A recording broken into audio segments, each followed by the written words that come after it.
Well, greetings to each of you. Welcome to the Shakedown. If this is your first go round with us, I highly suggest you backtrack and catch some of the previous episodes as we're meeting with Dr. Stephen Sampson for the fourth episode talking about conflict management. Covered a lot of material in the previous three episodes about this, but in summarizing and bringing it together, we're talking about some skills that we can demonstrate to manage conflict effectively. Last time we talked about using the words we use, the tone of voice, our facial expression, our body language, gestures, and quite simply just paying attention to what's going on around us so that we see what's coming. But closing this out, what are some other skills, Dr. Sampson, that we can put into practice as far as managing conflict? This is probably the most difficult one. Okay. And it's because of what we call emotionality. We live in a culture that doesn't really teach us a lot about emotions. Sure. We deal with emotions is basically to medicate them. Right. We medicate them with alcohol, food, smoking, Right. drugs. Sure. And when we feel, there's a key word, feel, Right.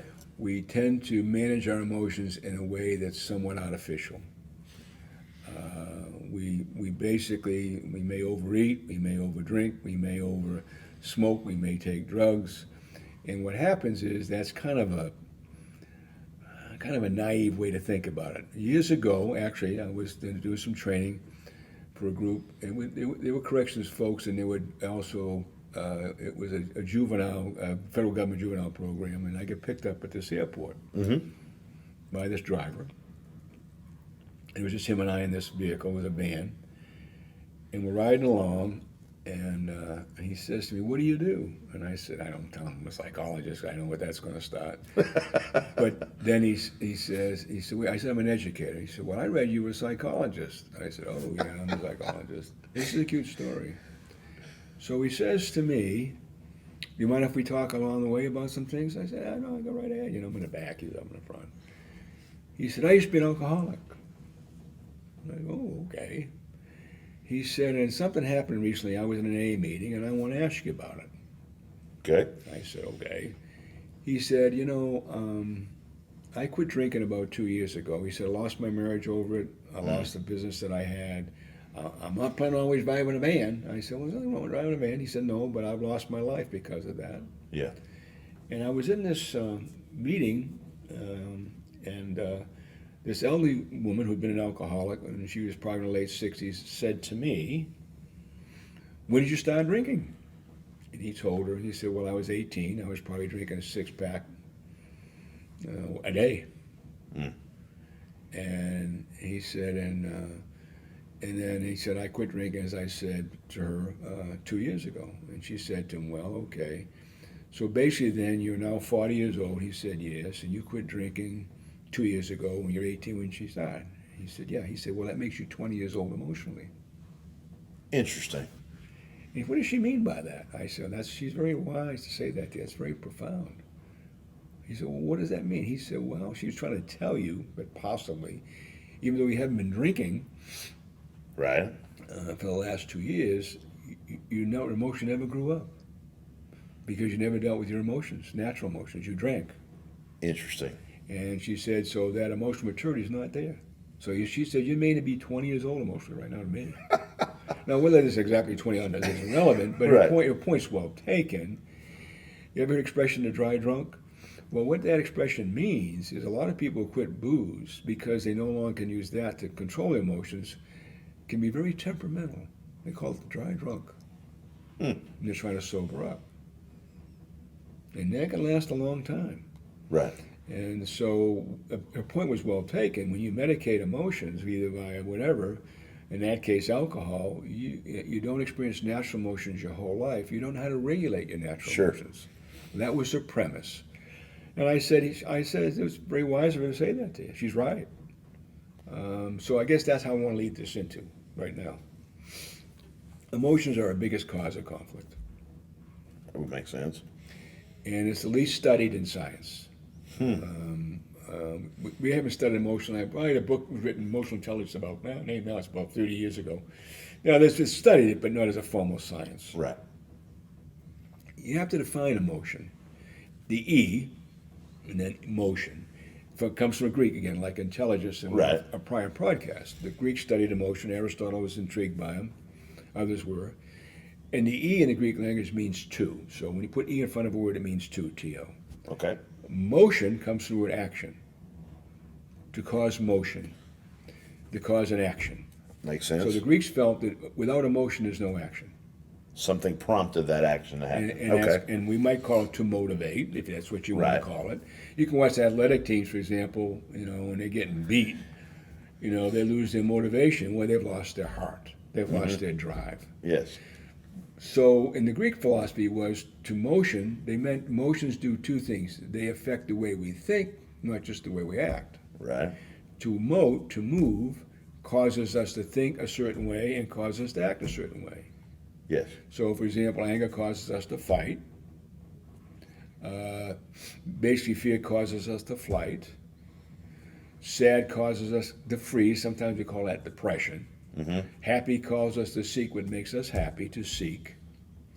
Disgust causes us to avoid things that may harm us, disgusted. Right. And then they use another one called surprise, which they call that natural, means people who seek all kinds of stimulation. We call them adrenaline junkies. So you come out of the brain, most of us, with various propensities to either get angry quicker, to get fearful quicker, to get sad quicker, or to be happy. And so consequently, but those emotions affect our actions, but they also affect our thoughts. And unfortunately, we don't realize that. And I would argue that of all the things I've talked about today, the causes and all that, so this is the critical piece. And because we don't teach people how to deal with our emotions, we medicate them to the point of we have a lot of problems. Sure. We haven't solved anything. No. Right. So one of the things about this is that we have to keep in mind that emotions can be for better or for worse. And in today's world, they're for worse in many instances. Right. Because we don't teach people how to regulate our emotions. Sure. So one of the things with regard to that is anger is probably the most dangerous of all the emotions. That Why? would make sense. Well, anger is a defensive emotion. It causes you to defend. It causes you to fight. Well, the problem is when you're like that, you don't take any input. Right. Yes. You're angry, and therefore everything else is wrong, and you're going to take it out on everybody else, and there's no reasoning with you. And if you've ever been in a correctional setting where someone loses it, or you're in a street situation where someone loses it, and they're angry, and your goal is to try to stop it. And unfortunately, it's one of the most difficult ones to deal with. Right. I deal a lot with police shootings, for example, and I had one recently. He was standoff for over 2.5, 3 hours, and the guy was constantly angry. He had his mother-in-law in the house. He was threatening her, and he would come out on the porch and wave and flail at people. He'd go back in, yell and scream, and these officers were attempting to try to get him to get the anger down. Right. Couldn't do it. And so, in a sense, it was a suicide by cop to some degree, because I do a lot of that issue too. In that situation, you may have even inmates in the jail commit suicide because they feel helpless. Right. They may be depressed. Different Yes. set of problems. Okay. In this case, it's fighting, anger. And so in the street, a lot of times, that's what they do. Well, what happens is this gentleman comes out with a gun and waves it around and points at the officer, knowing he's going to get one. Absolutely. And they shoot him. And so consequently, the question I always get from officers is, how do you get that anger down? Right. How do you lower it? Well, it's complicated. And one of the things we're going to be involved in this training when we get going with it, we're going to spend a lot of time on de-escalation, especially if it's anger. Right. Because anger is the most dangerous emotion when it comes to conflict. Because there's no reasoning with the person. They don't take any input. Sure. And oftentimes, they'll put you in a situation where, because they won't get rid of the anger, they'll actually put themselves in harm's way and you. Right. And so consequently, we want to work on different emotions in this training that's coming up, especially anger. Also in corrections, depression, because Right. depression oftentimes contributes to suicide. We call it sadness. Yes. And even animals can express it. You know, in sadness, what happens? A person freezes. Interesting. You know, an animal will not show sadness, but an animal in an environment will freeze to see if should I run or should I fight. Mm-hmm. Okay, a deer on my property, they freeze. They hear something, they go like this. Well, people in a sense, but with depression, it's chronic. How should I say, immobilization? I'm not moving forward. I'm not doing anything because I'm consumed by what I feel. Yeah, and so depression is one of those emotions that basically gives you a sense that you don't want to live either, but for different reasons. Right. The angry person doesn't realize they don't want to live, but in a sense, they're really saying at a subconscious level, I don't care if I die. Right. I don't care if you go with me. Right. The depressed person is saying, I have no reason to live, life has no meaning. And so, you know, you really got to realize those are two emotions that get you up. Now, fear can also get you in trouble. We call that fear because oftentimes when you're afraid, you actually become angry. That makes sense. For example, we know dogs typically smell fear in people. Right. And if a dog senses your fear, the dog senses you're going to hurt it. Mm-hmm. His ears go up. And so we got these three negative emotions. We've got anger, fear, and sadness.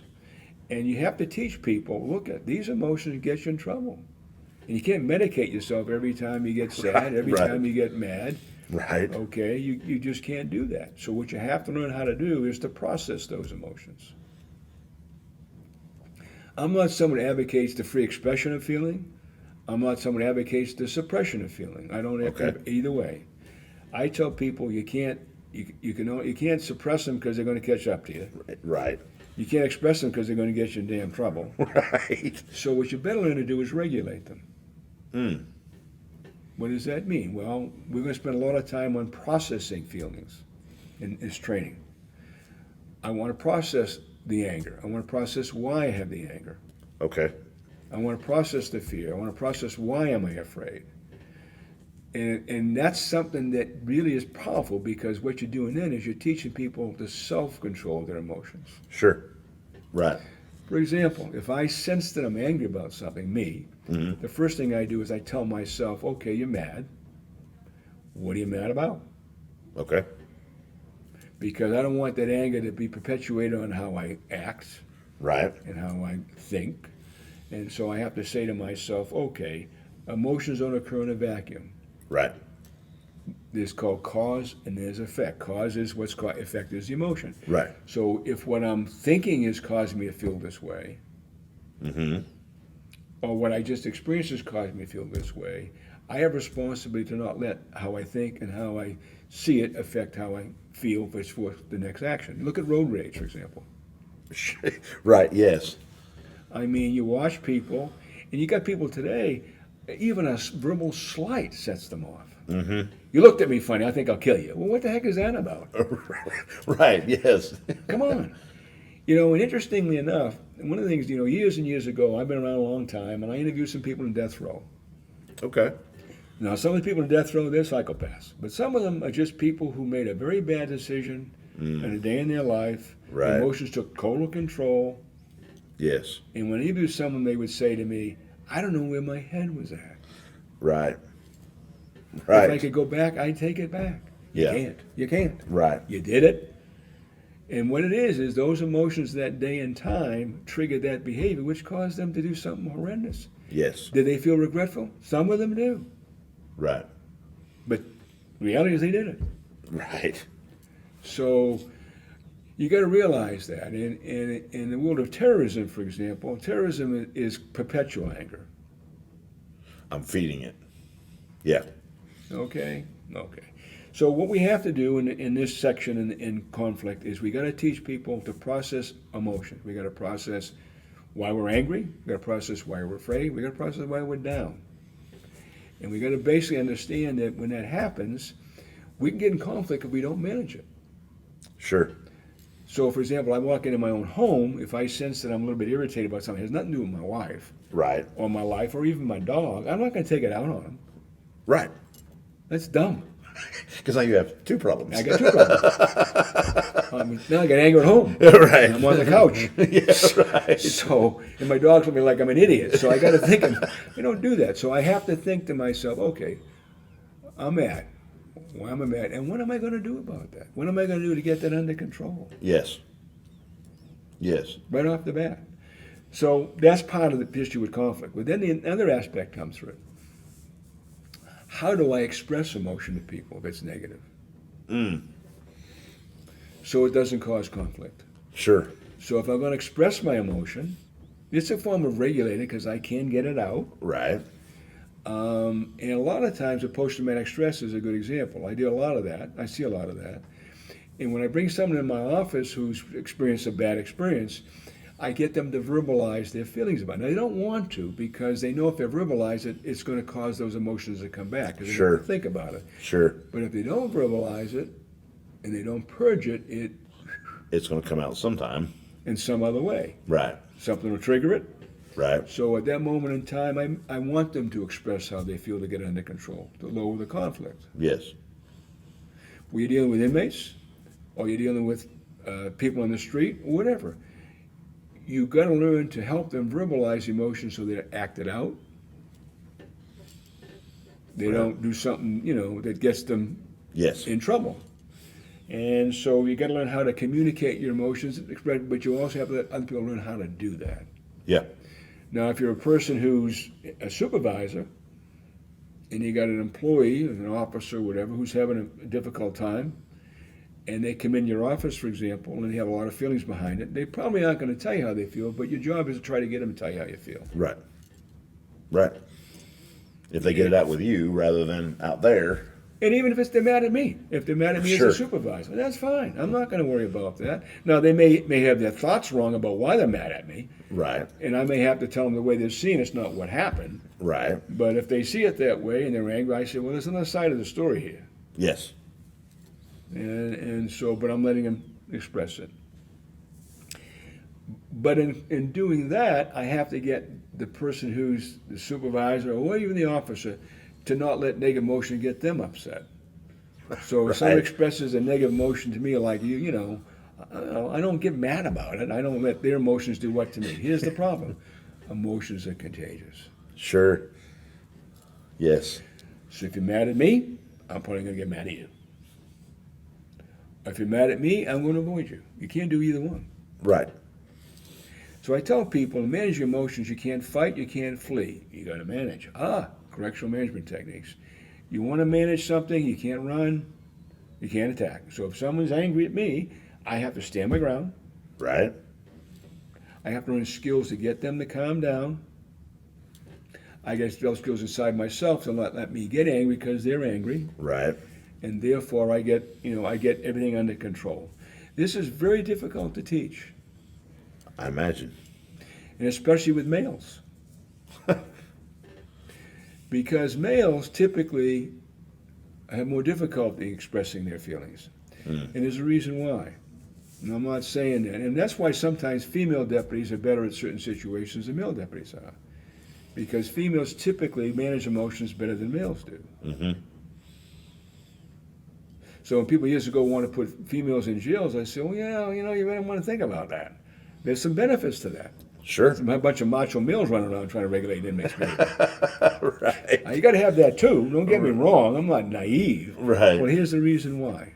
Most cultures, not all, teach women to be affective in how they view the world, which comes from the word affection. Okay. Men are taught to be basically instrumental, which comes from the word instrument or tool, to be facts-driven, rational, no feelings. Right. And you get those two combinations in a world, and mom and dad's job is to try to give both sets of skills to their children. Mm-hmm. Teach the children that the world involves affection and feeling, Right. but it also involves being rational, being technical, and sometimes you got to kind of let your emotions to the side and kind of force yourself to get things done. They're both right. Mm-hmm. I had a son, interesting, one of my sons was funny, but he's a young man. He doesn't do it today. He would never hit, I could tell right away he had difficulty with emotion. He's a real masculine kind of kid, and this is funny. And he'd sign his cards to me. He'd put down his full name, and he wouldn't say love. And I'm thinking, you're my son. You know, all I'm going to say is love me. Whatever. Right. Yes. And it took me a long time to break him in that. But my other son would do it right off the bat. So now you got other variables involved. But he's now a grown man. He actually, so one day I said, the ultimate test is I'm going to be in a restaurant with you, buddy. And as you walk out, I'm going to say, I love you, son. You're going to say, I love you back in front of everybody. And he does it now. There we go. He's improved. Yes. And you can express it. Yes. And, Yes. he's done great with that. He's a very successful businessman, but it was great when he was an athlete because, you know, he didn't let feelings overwhelm him. But on the other hand, he was not the most caring human being in the world either. Right. Right. You see what I'm saying? Yes. So males got to learn that. Doesn't make him weak. Right. Very famous study is the British widower study. I mentioned this class a lot. This was done way a long time ago. Widows and widowers, men who lost and wives who lost their husbands. About 10,000 in the sample. And they looked at men and women in Great Britain who lost their spouses after the age of 55. Mm. And they found out that males, widowers, Right. committed suicide 10 times more often than females. Wow. Why? Well, the theory is that men rely on women to deal with their emotions because they can't go to their friends with it, male friends. Interesting. So Interesting. a woman's job was to be affectionate, to be empathic, Mm-hmm. and make you feel better. Right. Okay? And when that woman was lost, the men didn't know what to do. So right away they got married again and tried to replace it with somebody. Sure. So we know that emotions in males are a little more complicated in terms of how they're dealt with than in female. Now, on the other hand, can you be over-emotional? Yeah, you can be over-emotional. Right. Oversensitive. Sure. Of course you can. So sometimes you got to learn, you got to buck up and not be emotional about certain things. That's Right. just life. Yes. And in conflict situations, yeah, you got to learn both. You got to learn how to respond to someone's emotions, but you also have to learn to regulate your emotions in a tough situation. And consequently, that's kind of our goal. And so what we're going to do a lot in this is in this training is we're going to spend a lot of time is recognizing the emotions you experience. Mm. We're also going to do something very unique. We call it emotional vocabulary. Okay. And you're going to spend a lot of time, what does that mean? Well, there's a term in psychiatry called alexithymia. It's a fancy term. As a matter of fact, I interviewed a young man who wanted to be a deputy with an agency. And he passed, intelligence was off the charts, he passed everything, but he told the interviewer, interesting enough, that when he was a kid, he stole from his parents, the polygrapher. Okay. And they're like, okay. And then he also said that he had a girlfriend when he was like 18 and grabbed her when she broke up with him and shook her but let her go. Well, they were saying, well, how did he pass the psychic test? Well, he did. He got 86 on the test. Well, so they sent him to me because they wanted him, but they say, he self-disclosed this stuff. So they bring him to me. You appreciate me. It's all what we're talking about here.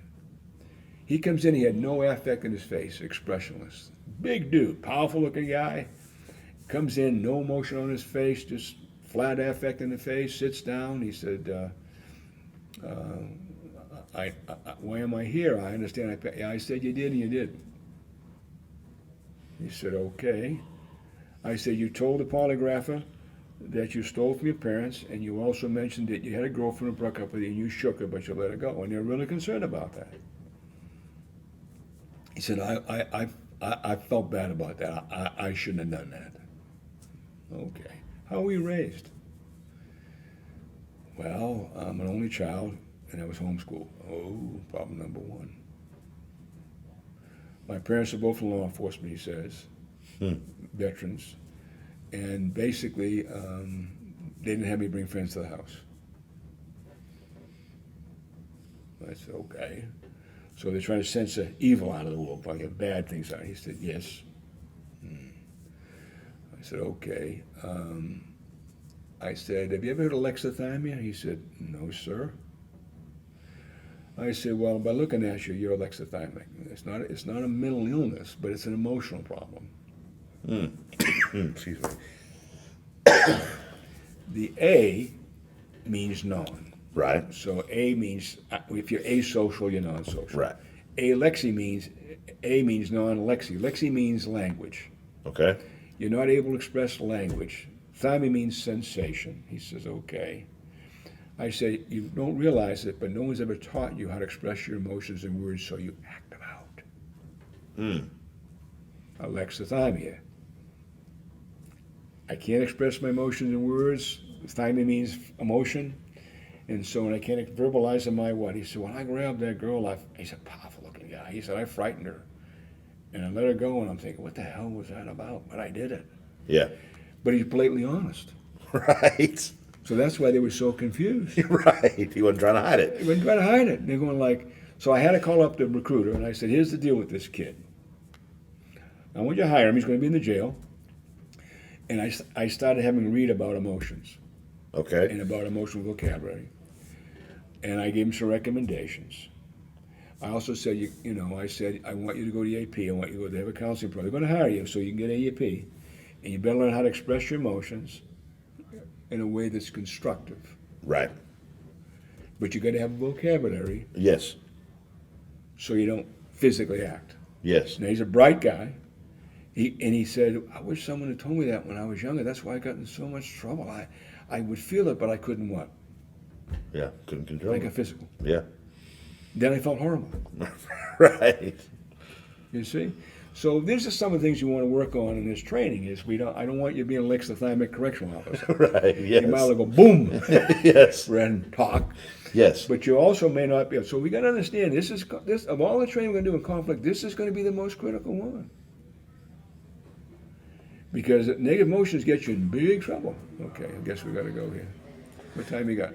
We're about out. We're about out of time. So. Okay, we're going to summarize it. Go ahead. There we go. See you all, everybody. Well, I appreciate y'all Have being good with us. feelings this time I see you again. Get good emotions in there. That's right. Be looking forward. The training will be released, I believe, in the next year. Don't hold me to that The timetable. book's coming to the editor. The first book for supervisor will be coming in 2 weeks. Okay. The second one for officers probably about 4 weeks. We're hoping we can introduce it in Indianapolis, but maybe not. Okay. So be looking for that. In the meantime, as I said before, if you got questions, ideas, or something you want to comment with Dr. Sampson, then you send it to the Shakedown at jailtraining.org, and I will forward that on. Hope you were able to glean some good stuff out of this and enjoyed it. Until the next time, as always, guys, stay sharp, stay safe, stay vigilant, and Godspeed.